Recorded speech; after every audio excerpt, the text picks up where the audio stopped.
hormati para undangan, Bapak Ibu sekalian, serta yang sangat saya cintai, mahasiswa baru STKSI Bangsa tahun akademik 2015. Assalamualaikum warahmatullahi wabarakatuh. Shalom, Namo Buddhaya, Om Swastiastu, selamat pagi, salam sejahtera bagi kita semua, dan salam kasih bangsa. Terima kasih. Pada pagi hari yang cerah ini, marilah tiada henti-hentinya kita panjatkan puji syukur kehadirat Tuhan Yang Maha Esa, bahwa kita bisa berkumpul di tempat ini untuk mengadakan acara penerimaan mahasiswa baru tahun akademik STKSI Bangsa tahun akademik 2015 ini.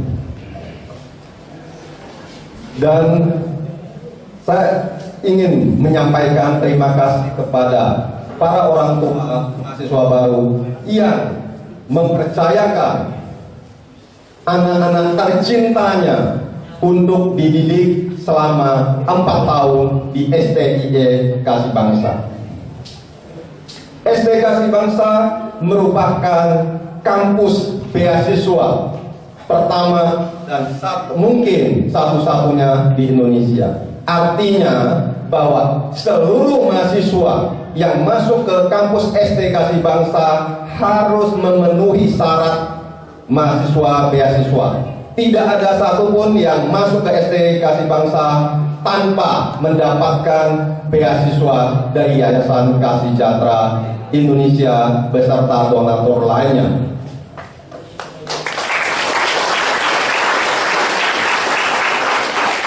Dan beasiswa ini diberikan kepada mahasiswa-mahasiswi dengan nilai akademik yang memenuhi syarat, yaitu rata-rata rapot minimal 8 dan disertai komitmen bahwa mahasiswa-mahasiswi STKSI Bangsa harus benar-benar belajar mematuhi aturan-aturan di kampus beasiswa ini. Dan kalau ada yang melanggar, maka orang tua maupun mahasiswa yang bersangkutan telah mengetahui apa konsekuensinya dari teguran, peringatan, sampai dikeluarkan. Dan saya memberikan contoh dan garansi kepada seluruh orang tua mahasiswa-mahasiswi yang hadir pada hari ini. Kampus ini kampus yang bebas narkoba. Kalau ada mahasiswa yang memakai narkoba, seketika itu juga dikeluarkan. Kampus ini bebas daripada tawuran. Seandainya ada mahasiswa-mahasiswi yang tawuran di dalam lingkungan kampus ini, langsung dikeluarkan. Itu adalah tata aturan. Dan kampus ini adalah kampus yang mendidik anak secara jujur, bertanggung jawab, disiplin. Artinya, contoh, seandainya mahasiswa-mahasiswi ulangan ujian di kampus ini dan ketahuan bekerja sama atau mengambil jawaban dari temannya selama 2 kali, maka mahasiswa-mahasiswi juga dikeluarkan dari kampus ini. Dan juga kampus ini juga kampus bebas asap rokok. Tidak ada mahasiswa-mahasiswi yang merokok di kampus ini. Dan kampus ini adalah kampus Bhinneka Tunggal Ika, karena di kampus ini tidak ada dominasi agama, dominasi suku, dominasi gender, dan kedaerahan. Semua kita Indonesia, satu nusa, satu bangsa, dan satu bahasa.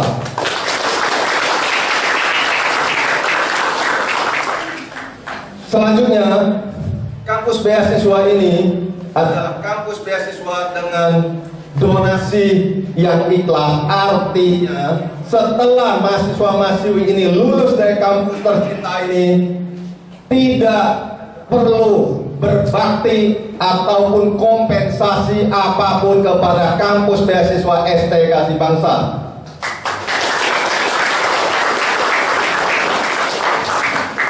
Pamrih kami hanya satu, jadilah manusia yang berguna bagi keluarga, bagi lingkungan, dan bagi bangsa. Hanya itu yang harus kalian jalankan setelah lulus dari kampus tercinta ini.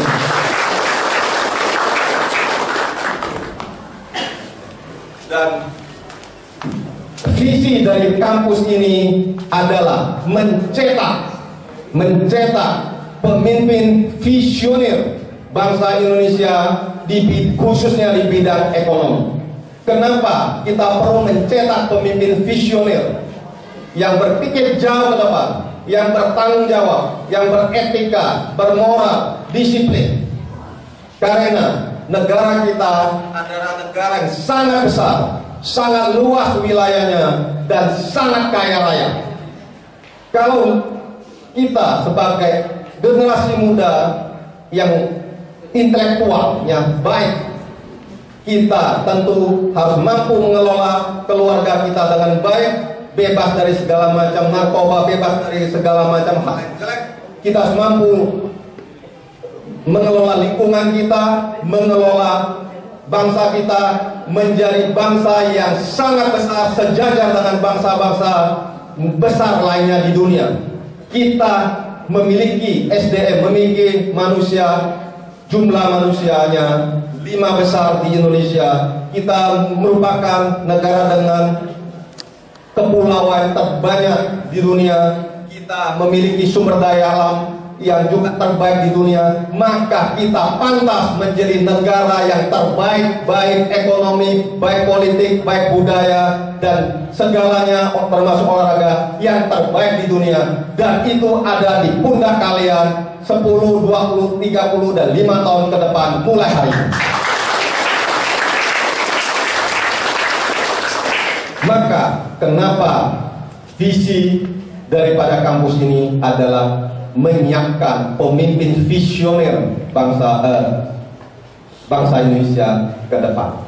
Maka pula kampus ini memberikan beasiswa tanpa ikatan dinas, semata-mata pengabdian kita sebagai bangsa Indonesia, sebagai anak bangsa untuk membangun negara kita secara ikhlas dan dididik mulai hari ini kalian masuk. Ya. Untuk itu, kurikulum kita semua mengarah kepada kalian untuk menjadi seorang pemimpin. Mulai kalian masuk pada hari ini, maka besok kalian kuliah, selanjutnya setiap mata pelajaran mulai dari semester 1 sampai kalian lulus semua dalam bentuk presentasi. Mahasiswa yang akan melakukan presentasi, mahasiswa yang akan mengajar temannya saling diskusi. Dosen hanya fasilitator, dosen hanya meluruskan apa yang salah pengertian, beserta dosen akan memberikan pengalaman sebagai praktisi.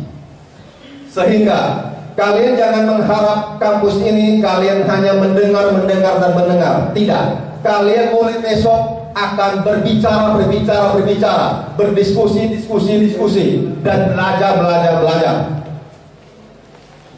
Sehingga kalian setelah lulus semester 1, semester 2, kalian sudah terbiasa untuk mempresentasikan apa yang ada di pikiran kalian kepada semua orang.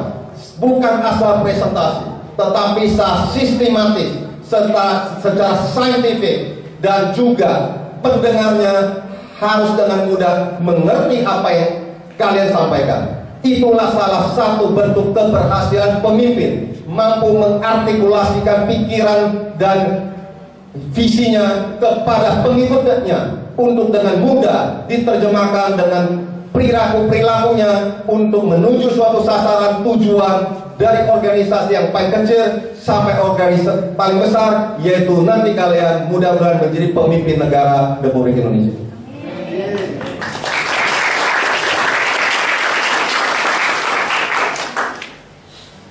Dan kalian yang telah masuk di kampus ini harus berani bermimpi menjadi pemimpin Indonesia mulai dari level paling rendah sampai level tertinggi. Kalau kalian tidak mampu atau tidak berani memimpikan bahwa kalian nanti ada seorang pemimpin, maka mulai hari ini lebih baik kalian mengundurkan diri sebagai mahasiswa-mahasiswi STIE Kasih Bangsa. Saya ingin bertanya kepada mahasiswa-mahasiswi baru ini, apakah kalian berani menjadi pemimpin masa depan Indonesia? Ya, berani. Sekali lagi, apakah Anda berani? Berani. Terima kasih. Jadi harus berani dan tegas, jangan ragu-ragu.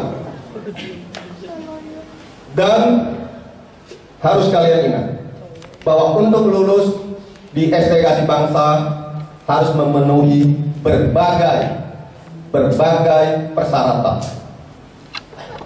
Pertama, syarat-syarat menuju skripsi, kalian harus lulus TOEFL yang saat ini bahasa TOEFL-nya masih 450, mungkin zaman kalian udah 500. Yang kedua, kalian harus lulus program-program komputer 6 semester. Kenapa 6 semester? Karena program-program komputer di STIE Kasih Bangsa selalu mengikuti perkembangan aktual, perkembangan ilmu teknologi informasi, sehingga kalian harus lulus. Kalian juga harus lulus kewirausahaan. Kalian nanti dibekalin kurikulum etika bisnis. Kalian dibekalin kurikulum hukum bisnis. Kalian dibekalin kurikulum tentang anti korupsi. Kalian diajarin pengantar ilmu pengetahuan bukan ilmu keyakinan. Semua agama-agama yang diakui di Indonesia. Karena apa? Karena kalian ada pemimpin semua umat di Indonesia. Sebagai pemimpin tidak diskriminasi. Kalian mengerti semua yang kalian pimpin, baik budayanya yang begitu luas di Indonesia, baik agamanya, baik segala macam etnisnya, sehingga kalian akan menjadi pemimpin yang bijak, pemimpin yang tidak diskriminasi, pemimpin yang mengayomi, dan pemimpin yang mampu membawa Indonesia menjadi negara yang jaya dan hebat nantinya.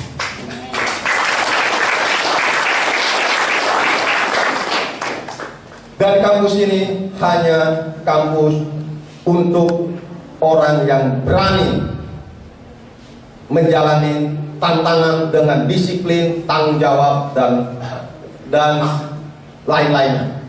Kalau kalian tidak belajar dengan benar, tidak berusaha, tidak berdiskusi, mengeluarkan pendapat tiap hari dengan baik, maka akan sia-sialah kalian masuk kampus ini. Karena kampus ini tidak akan meluluskan mahasiswa yang tidak memenuhi syarat.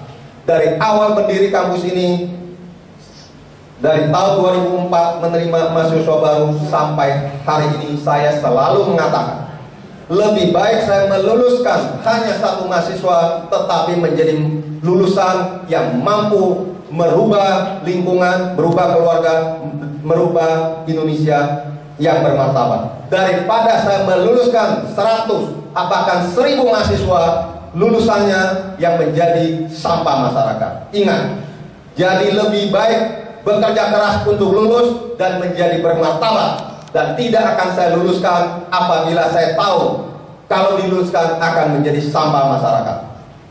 Setuju kalian? Kalau sudah setuju, maka mudah-mudahan orang tua kalian yang hadir pada hari ini akan lega bahwa anak-anaknya benar-benar ingin belajar dengan sungguh-sungguh, ingin mengabdi dengan sungguh-sungguh, ingin menjadi anak yang soleh-soleha dengan sungguh-sungguh, yang pada gilirannya akan menjadi pemimpin dari level yang paling bawah dan level sampai level paling tinggi. Dan satu lagi, bahwa nantinya mudah-mudahan kalian yang masuk pada hari ini akan lulus mudah-mudahan mudah-mudahan dalam 7 semester kalian akan menjadi sarjana. Saya harapkan itu. Kalau kalian ingin lulus 8 semester atau lebih dari 8 semester, lebih baik jangan menjadi mahasiswa ST Kasih Bangsa. Kenapa? Karena kalian adalah mahasiswa beasiswa, berarti mahasiswa yang secara akademik tinggi. Kalau akademiknya tinggi, lulusnya 8 semester ke atas, lebih baik jangan menjadi mahasiswa yang mahasiswa beasiswa. Jadi kalian mendapat beasiswa harus bertanggung jawab secara moral kepada masyarakat, kepada yang telah memberikan beasiswa kepada kalian semua. Maka lulus 7 semester dan mengabdi kepada masyarakat, mengabdi kepada keluarga. Jangan lupa, pengabdian pertama adalah kepada orang tua dan keluarga kalian. Yang kedua baru lingkungan dan negara Indonesia. Jangan lupa ya, itu pertama kali mengabdi kepada orang tua kalian, bukan nanti, mulai hari ini di kampus ini. Kalian pulang harus hormat kepada orang tua kalian semua. Dan salam untuk orang tua kalian semua dari saya. Salam hormat. Saya kira dan terakhir nantinya, mudah-mudahan waktu kalian lulus, waktu kalian di wisuda, kalian tetap harus menuliskan visi mimpi kalian selama 10 tahun mendatang dan akan dimasukkan pada dalam tabung waktu yang akan dibuka 10 tahun setelah kalian lulus. Kenapa? Karena hanya visi mimpi kalian yang akan mengawal kalian.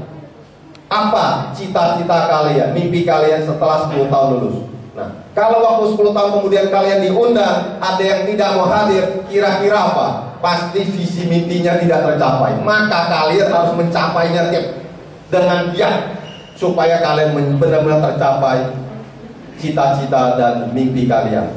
Ya, boleh cita-cita dan mimpi setinggi-tingginya. Saya kira itu yang bisa saya sampaikan kepada mahasiswa-mahasiswi baru ST Kasih Bangsa. Sekali lagi terima kasih kepada keluarga, orang tua dari mahasiswa-mahasiswi baru ST Kasih Bangsa. Dan setelah ini semua termasuk mahasiswa-mahasiswi, orang tua boleh menanyakan apa saja kepada saya tentang apa yang dipelajari, tentang apapun selama kalian akan belajar 7 semester di ST Kasih Bangsa. Terima kasih. Wassalamualaikum warahmatullahi wabarakatuh. Salam satu. Silakan kalau ada yang mau bertanya. Silakan kepada para hadirin calon mahasiswa atau orang tua wali yang ingin bertanya kepada Bapak. Terima kasih atas yang telah disampaikan tadi.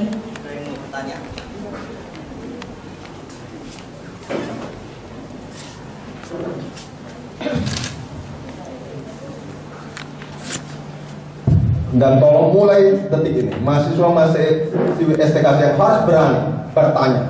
Mulai hari ini, silakan Anda bertanya, membuktikan kalian ada mahasiswa-mahasiswi beasiswa yang kritis dan memang haus akan ilmu pengetahuan. Silakan. Yang lain siap-siap aja. Selamat pagi, Assalamualaikum warahmatullahi wabarakatuh. Saya mau bertanya, di tahun 2014 yang lalu, Indonesia sudah menganut sistem ekonomi masyarakat ekonomi ASEAN. Sedangkan beberapa tahun ke depan kita akan bersaing dengan bukan hanya dengan negara-negara sendiri, tapi dengan negara-negara ASEAN. Bagaimana yang menjadi prioritas kampus ini agar kita itu lebih dikenal dan kita lebih bisa mengalahkan bangsa-bangsa lain, bahkan kita bisa menjadi yang terdepan, seperti itu Pak. Terima kasih. Assalamualaikum warahmatullahi wabarakatuh. Pertama, siapa namanya, dari SMA atau SMK mana, daerahnya mana? Iya, nama saya Lini Sulistiani, saya dari Tegal. Saya berasal dari Madrasah Aliyah Negeri Babakan Tegal. Terima kasih. Luar biasa. Sekarang Menek BUMN adalah Bu Rini, dan Anda 20 tahun lagi menjadi Menek BUMN Indonesia berikutnya. Karena telah berbicara ekonomi Indonesia secara makro, ya, luar biasa. Saya katakan, bangsa kita luar biasa, dan bangsa kita harusnya adalah pemimpin Asia Tenggara. Karena kita, apapun kita punya di negara ini, tetapi ternyata sekarang kita udah mulai tertinggal dengan Thailand, bahkan dengan Singapura yang begitu kecil, mungkin lebih luas Bogor dari Singapura, kok kita juga tidak bisa menang, ya. Nah, maka untuk kampus ini, pertama yang saya katakan adalah mencetak sumber daya manusia Indonesia, bukan hanya sebagai seorang profesional biasa, tetapi ada seorang pemimpin dalam berbagai hal, khususnya di bidang ekonomi, pemimpin yang mampu mengelola potensi sumber daya Indonesia. Sumber daya itu macam-macam, bisa sumber daya alam, bisa sumber daya manusia, bisa sumber daya apapun, dikelola untuk menjadi yang terbaik. Dan untuk menghadapi masyarakat ekonomi ASEAN, harusnya kita tidak perlu untuk khawatir. Kita memiliki segala-galanya. Kalau kita khawatir, maka kita adalah manusia yang tidak pernah percaya diri. Indonesia harus memiliki manusia-manusia yang percaya diri bahwa kita mampu. Dengan percaya diri kita mampu, maka kita bisa. Kalau dari diri kita menganggap kita tidak mampu, seterusnya kita tidak pernah bangkit. Nah, bagaimana caranya? Maka adalah kalian ini harus menjadi, mulai dari mahasiswa kreatif. Dalam segala hal kalian harus kreatif. Kalian yang manusia kreatif, misalnya kita bisa melihat seorang itu lebih kreatif dari orang lain dengan gampang. Saya di sini ada apa? Misalnya koran bekas. Saya kasihkan kepada Anda koran bekas. Coba koran bekas ini sebutkan berapa manfaat yang bisa dipakai untuk koran bekas. Ada yang bukan bisa bikin tas, bisa bikin bungkus kacang, dan berapa? 10. Yang masih sobek, mampu 20 yang mau. Yang masih C, 50. Yang D, 100. Yang E, 1000. Nah, itu kreativitas. Dan kalian pelatih terus, apapun yang kalian lihat, mulai detik ini, kalian pikirkan manfaatnya bisa buat apa. Sampah apapun pasti ada manfaatnya. Mulai detik ini, kalian melihat dengan jeli apa yang ada di lingkungan kalian, dan apa yang ada di lingkungan itu, bagaimana menjadikan hal itu menjadi berharga. Mulai detik ini. Nah, itulah contoh mahasiswa ataupun nanti sarjana yang kreatif. Kalau sudah demikian, maka tidak ada lagi bangsa lain yang mampu menandingi bangsa Indonesia yang kreatif. Hanya orang kreatif yang menjadi orang hebat. Saya memberi contoh. Orang terkaya di Indonesia siapa? Bill Gates. Beliau adalah apa? Kuliah di Harvard University. Tentu dia luar biasa otaknya. Dan Harvard University adalah universitas terbaik di dunia, yang sangat susah untuk mampu masuk.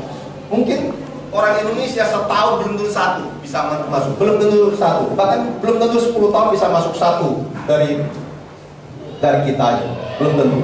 Dan beliau mengambil keputusan meninggalkan Harvard karena beliau punya cita-cita, mimpi, dan punya kreativitas bahwa dia mampu menciptakan ide yang hebat. Dan ternyata beliau membangun Microsoft dan lain-lain, dan menjadi orang terkaya dalam waktu yang sangat singkat, terkaya. Kenapa? Karena kreativitas. Indonesia memiliki apapun. Kalian nggak usah berbicara lagi kekayaan Indonesia. Tidak perlu lagi berbicara sumber bahan baku. Tidak perlu berbicara tentang SDM. Semua ada. Yang kurang adalah pelajaran atau berpikir kreatif. Apapun yang ada di depan kalian harus menjadikan sesuatu yang lebih berharga. Apapun. Bolpen bekas kalian taruh udah nggak punya tinta, apa yang bisa dijadikan, apalagi bolpen yang bekas ini? Jangan dibuang, apa kreativitasnya? Sebutkan 10, sebutkan 20, sebutkan 1000. Kalau kalian dengan gampang sudah terlatih mampu menyebutkan setiap barang hal-hal yang dilihat orang tidak berguna, dan kalian mampu melihat menjadi berguna, kalian adalah manusia umum.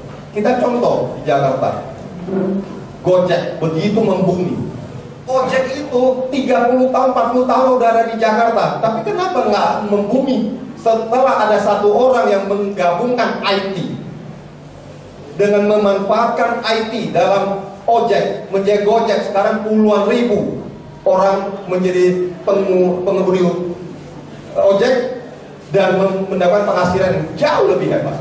Itu hanya kreativitas yang sangat sederhana.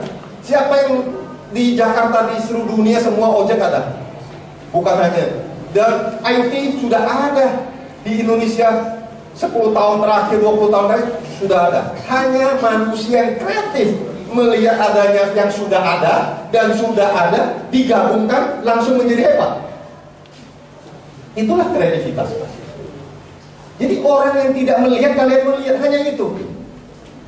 Semua orang hebat hanya karena dia melihat di mana orang lain tidak melihat. Bukan sesuatu yang tidak ada. Sesuatu sudah ada di depan orang-orang kita semua. Hanya orang yang jeli yang melihat bahwa itu bisa menjadi, dirubah dikit menjadi hebat. Semua sama, semua ilmu pengetahuan teknologi sama. Hanya orang-orang kreatif yang mampu menemukan sesuatu yang tidak dilihat oleh orang lain. Jadi kalau ingin menjadi hebat, belajar, latihan terus. Lihat apa kalian sebutkan minimal 10, 100, 1000 manfaat daripada benda yang kalian lihat. Dengan demikian kalian terus mengasah kreativitas kalian. Dan kalian kalau terlatih, gampang sekali kalian akan menjadi seorang pengusaha hebat. Gampang sekali kalian akan menjadi seorang pemimpin hebat.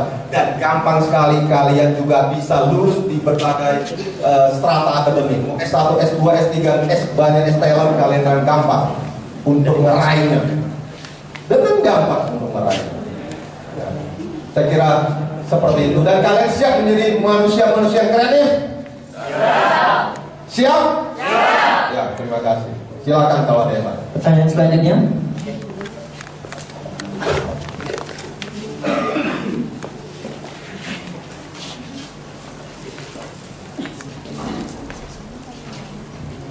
Assalamualaikum warahmatullahi wabarakatuh.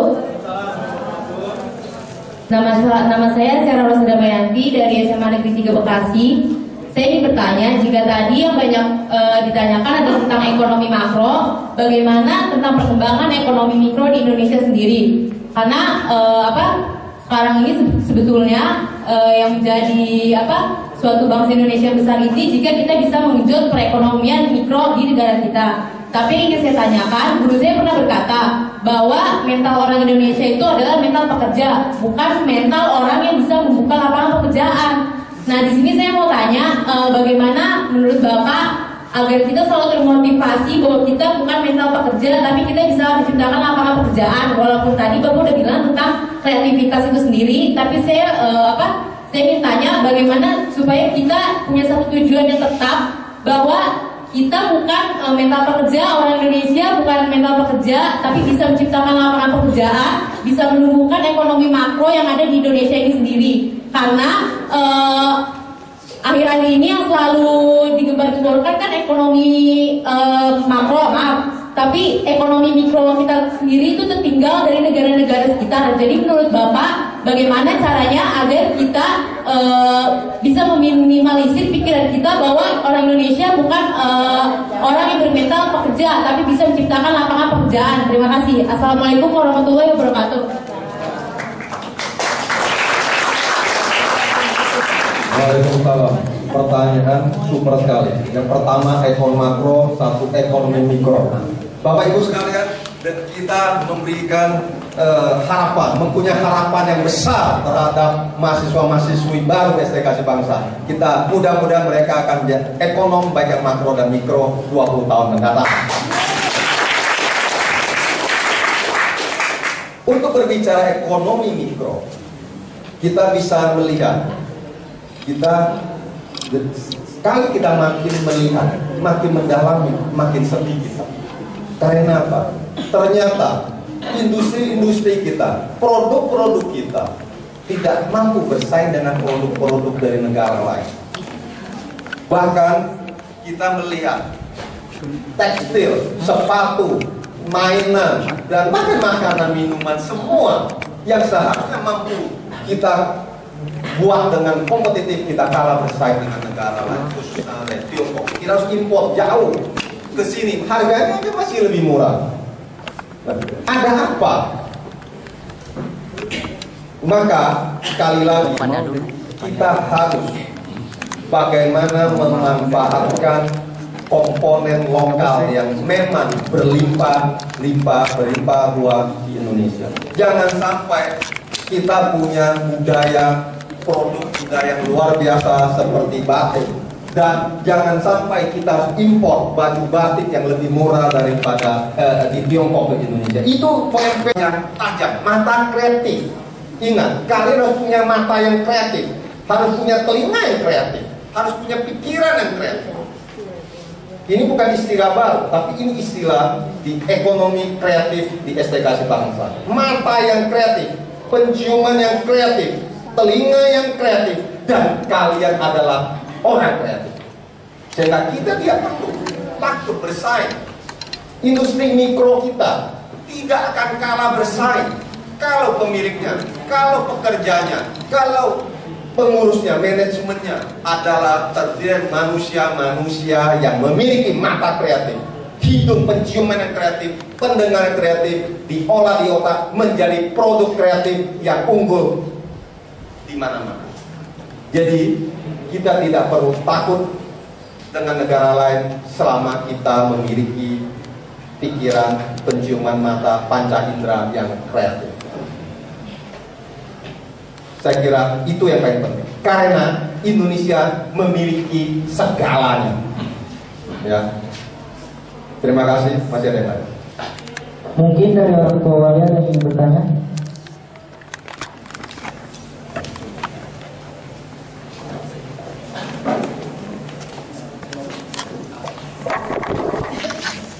Baik, terima kasih. Saya orang tua dari salah satu calon mahasiswa yang bernama Vincentius Panji Murun Anissa. Sementara nama saya sendiri adalah Agus Suwito. Kami tinggal di Tangerang. Dan mungkin di antara Bapak Ibu calon mahasiswa, orang tua calon mahasiswa kampus ini, saya adalah salah satu atau mungkin satu-satunya orang tua yang sebenarnya ingin bergabung menjadi dosen mungkin ya di kampus ini, tetapi belum mendapat jawaban. Tapi it's okay, enggak terlalu penting. Yang mungkin boleh Bapak berikan semacam tugas singkat kepada kami orang tua berkaitan dengan tadi Bapak menyebutkan bahwa kampus kita yang tercinta ini akan mencipta calon-calon pemimpin yang hebat, yang sangat mendidik.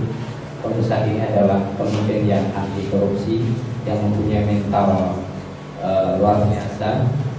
Jadi mungkin Bapak boleh berikan kepada kami calon orang tua mahasiswa ini, bagaimana Bapak beserta teman-teman dosen memagari putra putri kami sehingga kelak kemudian hari putra putri kami ini sungguh menjadi pemimpin-pemimpin yang baik, yang bermental dan bermoral baik, sebagaimana Bapak sendiri mungkin beserta ibu dan keluarga dan para donatur, sehingga di samping memiliki kehebatan kreativitas yang luar biasa, tetapi juga boleh memiliki mental yang penuh kasih kepada sesama. Nah, supaya kami orang tua benar-benar merasa ayem, merasa lega, mempercayakan putra putri kami kepada kampus ini. Jadi mungkin Bapak boleh sedikit berikan gambaran-gambaran bagaimana sebenarnya strategi Bapak dan para dosen untuk memagari putra putri kami, sehingga impian Bapak, impian kita semua bahwa putra putri kami ini semua nanti sungguh-sungguh menjadi manusia-manusia sebagaimana Bapak harapkan tadi. Terima kasih.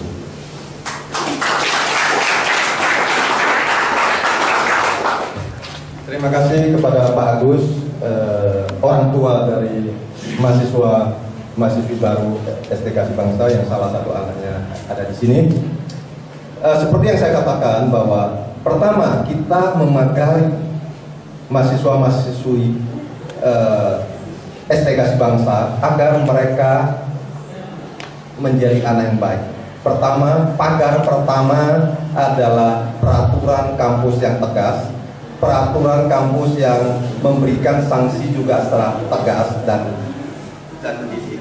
Ya. Contoh seperti yang tadi saya katakan, kampus ini bebas asap rokok, bebas narkoba, bebas tawuran, bebas hal yang negatif semua.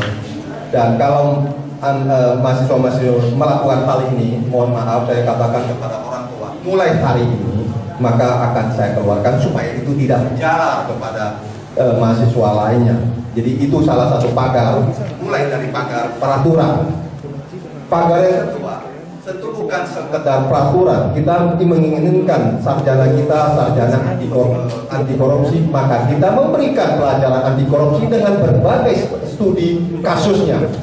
Ya, mereka harus baca, mereka harus presentasi, dan mereka harus menganalisa semua studi-studi kasus yang berkaitan dengan anti korupsi. Bagaimana mereka berbicara menjadi seorang ekonom yang baik, pengusaha yang baik, ataupun profesional yang baik dalam bidang ekonomi. Maka kita bekali mereka etika bisnis dengan berbagai kasus, teori dan kasus yang harus dibahas, dan juga bagaimana mereka bisa jadi pemimpin yang soleh-soleha, yang mencintai semua umat, bukan hanya orang yang seagama tapi agama lain. Kita selain etika, moral, hukum, kita juga ada mata pelajaran ilmu pengetahuan agama-agama yang ada di Indonesia. Jadi mereka mempelajari semua ilmu pengetahuan agama sebagai ilmu pengetahuan, bukan sebagai ilmu keyakinan. Karena masing-masing mahasiswa-mahasiswa di sini telah memiliki agamanya, kepercayaan yang begitu kuat yang telah dididik oleh orang tua dan sekolah dari sejak lahir sampai sekarang. Nah, dalam pendidikan agama di perguruan tinggi hanya 1 semester. Apa yang diperdalam lagi? Maka kita di sini memberikan ilmu pengetahuan semua agama untuk semua mahasiswa sehingga mereka mengerti suatu hari menjadi pemimpin semua umat, mengetahui kapan agama ini berdoa, jangan diganggu, makanan apa yang boleh, yang tidak, sehingga kita bisa bergaul dengan semua dengan menjaga apa yang boleh dan tidak, sehingga toleransi semua terjadi. Demikian juga dengan toleransi yang baik, kita kebersamaan di sini selalu presentasi, membentuk suatu kelompok itu tiap semester berubah, tiap mata pelajaran juga kelompoknya berbeda.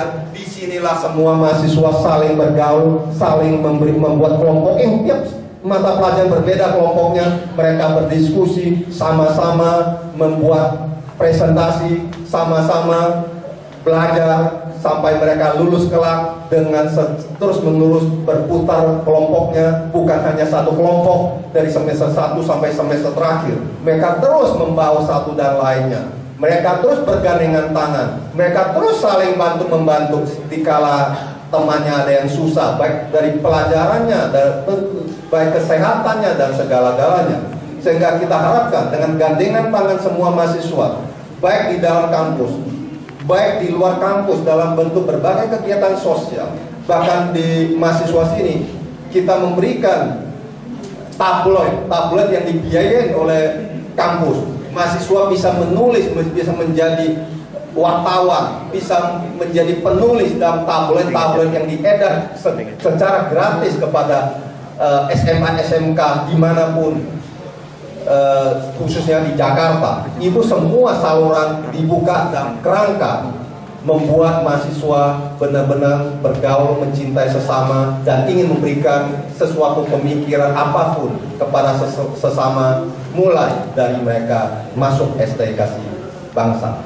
Jadi itulah cara-cara kita mendidik mahasiswa agar mereka menjadi orang yang baik, yang hebat, tetapi nilai-nilai kemanusiaan juga diberikan baik melalui kurikulum maupun melalui berbagai aktivitas mereka selama mereka di kampus ini. Dan sekali lagi, tidak ada toleran bagi mahasiswa yang melakukan pelanggaran berat, misalnya narkoba, merokok, nyontek, dan lain-lain yang telah kita sepakati bersama.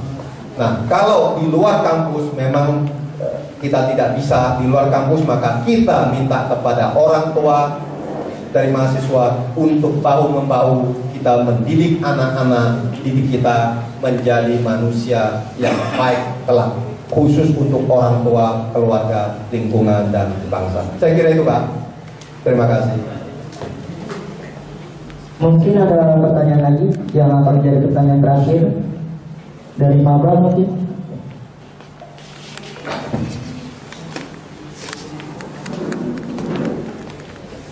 Baik, terima kasih. Nama saya Kapitan Akbar Baru. Saya dari SMA Negeri 2 Lelewau, Kabupaten Selatan, Sumatera Utara. Ini Pak, sejak berdasarkan yang saya lihat dan sejak saya mendaftar di kampus kita tidak ada kata terakreditasi. Jadi pertanyaannya simpel.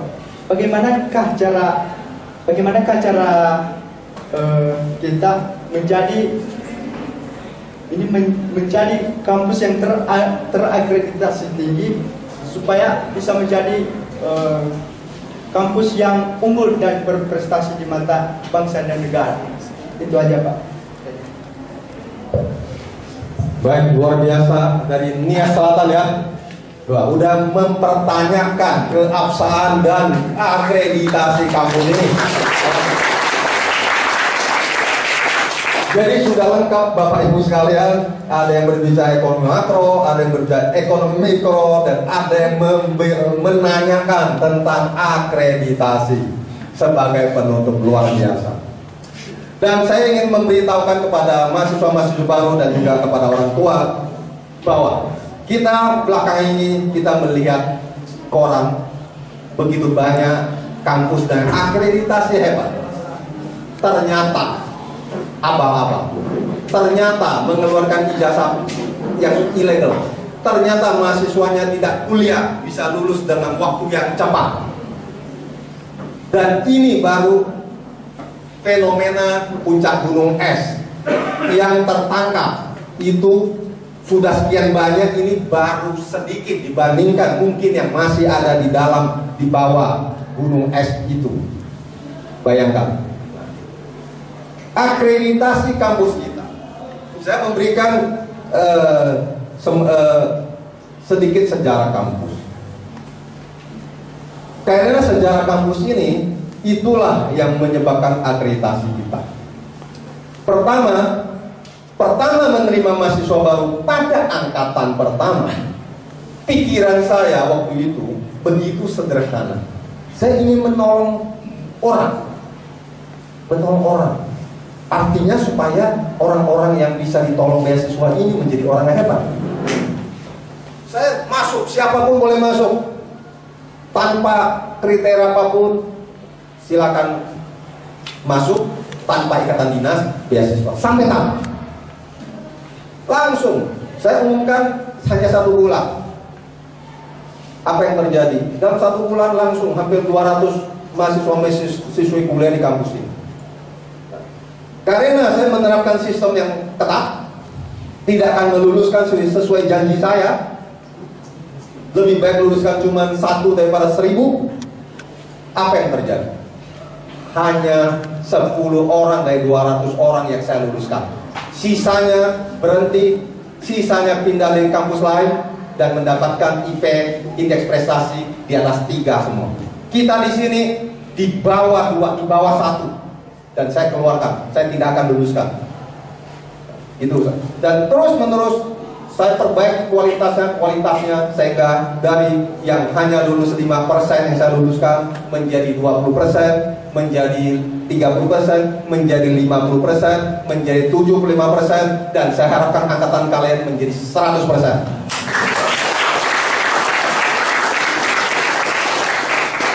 Dan saya tidak akan merekayasa dulu akreditasi. salah satu syarat akreditasi adalah jumlah mahasiswa yang masuk harus sama ataupun relatif sama. Makin banyak yang keluar, makin banyak yang drop out, dikatakan ada apa di kampus yang mahasiswa banyak drop out. Sudah saya katakan kepada setiap asesor yang datang untuk akreditasi kampus ini, mereka nanya, saya jelasin. Dan saya katakan, saya tidak perlu untuk kalau hanya karena itu saya harus merekayasa supaya semua diluluskan, saya tidak akan mau.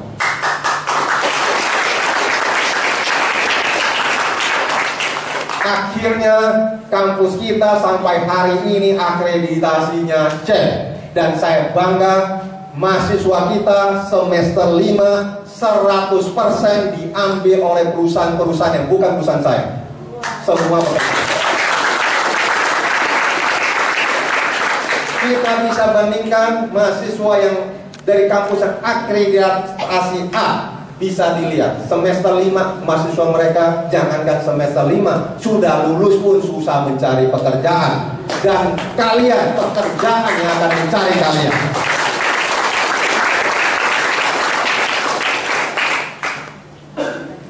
Jadi itu saya juga kebetulan ini mahasiswa dari NIAS, dan saya tidak berbicara NIAS atau lain. Kampus ini kita pernah membantu Kabupaten NIAS juga untuk kuliah sini dan juga, dan dibantu via sekolah, bukan sekolah sih, biaya hidupnya, kosnya, makannya, semua oleh pemerintah daerah ini. Pertama, kita membantu 125 orang dari seleksi 300, saya udah katakan pengen 50, tapi karena mereka semangat, saya terima juga. Saya singkat cerita, 1 semester, 2 semester, separuh harus pulang.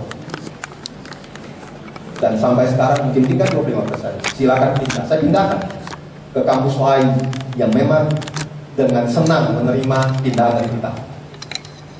Mungkin tinggal 20%. Tahun kedua datang, saya cuma seleksi 75, saya tidak, saya seleksi ketat. Dan mudah-mudahan sekarang bertahan di 50%. Walaupun ini kerjasama dengan pemerintah daerah, kampus ini adalah kampus dengan kualitas yang tidak bisa dinegosiasikan. Walaupun kerjasama dengan pemerintah daerah, walaupun mereka memakai dana APBD, kampus ini kampus dengan kualitas yang tidak bisa dinegosiasikan oleh siapapun. Saya pernah menerima 10 mahasiswa dari Ragunan, di mana saya freekan sampai tahun. Atlet yang hebat, dalam 1 semester 10-10-nya keluar, tidak minta ampun, tidak sanggup. Karena Ragunan gampang, di sini sudah minta ampun, 1 semester sudah keluar semua, 1 pun tidak tersisa. Ya. Jadi itu kira-kira kepada yang menanya dari NIAS ya. Selamat bergabung, sekolah yang benar, dan kita doakan Anda menjadi pemimpin NIAS 20 tahun.